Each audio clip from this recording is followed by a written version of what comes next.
எங்களிடம் பார்க்காத சங்கதியை கீழ் நாட்டில் பார்க்கும் பொழுது அதை பாராட்டி பாட்டு எழுது. பாவாடை கட்டிக்கொண்ட பாலாடை போல் இருக்க போராடும் இந்த மனது. இது பொல்லாத காலை வயது.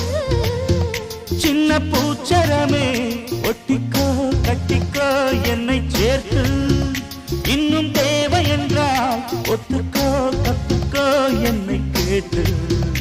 ஒரு மைனா குருவி மனசார பாடுது, மாயங்கள் காட்டுது. Hi hi. அது நைசா நைசா தழுவி நதி போல ஆடுது, ஜோடியை கூடுது.